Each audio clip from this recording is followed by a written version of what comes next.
Ngayon guys, tuturuan ko kayo kung paano bumili ng USDT sa Binance using GCash payment.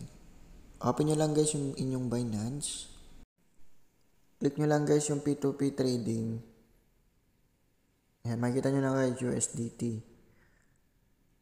Tapos click nyo lang yung filter kung anong payment gagamitin nyo. Makikita nyo na dyan yung mga USDT na binibenta nila kung magkano yung amount. Hanapin nyo lang guys yung amount na magkano bibili nyo. Pag nakita nyo na guys, tapos mura naman yung USDT na binibenta niya at mataas yung trust rate niya, bili nyo na yun guys. Tapos pag bibili kayo, lagi nyo sobra ng isa. Ayan guys, 83 USDT ang binili ko dyan by crypto kasi mas madali yun para makita mo kung magkano yung babayaran mo sa kanya. Ayan guys, tapos click lang yung chat. Mag-message muna kayo guys dun sa seller bago nyo bayaran. Tanong nyo kung online siya, tapos kung GCash, anong GCash number niya, or kung anong bank account niya, ganun. As magre-reply naman yan guys, agad-agad eh. May instruction din siyang ibibigay sa inyo. Tapos kapag kaano guys, pwede nyo i-click yung payment method pag walang lumabas doon. Pag walang lumabas kayo, balik kayo ulit sa chat message. Magre-reply na yan si seller. Pag nag-reply na siya, mag-send yan ng GCash niya, tapos may instructions ang ibibigay sa inyo. Ayun guys, binigay niya ng GCash niya. I-copy nyo lang yun. Tapos basahin nyo lang yung instruction ni seller para hindi kayo magka-problema. Pag na-copy nyo na guys, punta ka lang kayo sa inyong GCash.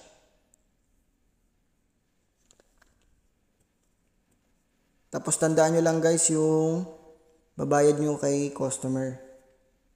Ay, kay seller pala. Tapos lagi nyo ang susobrahan ng isa. Malay nyo kung 4,075.60, gawin nyo ng 4,700. Basta ibobuoy nyo na guys kung may decimal na sobra dun sa payment na babayaran nyo sa kanya. Lagi nyo na lang buuin para hindi na kayo magka-problema.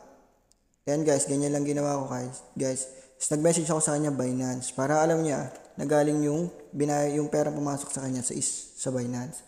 Pagtapos nun guys, download lang natin yung receipt para isend natin kay seller yung receipt. Ngayon balik na tayo sa Binance. Tapos click nyo lang guys yung plus button.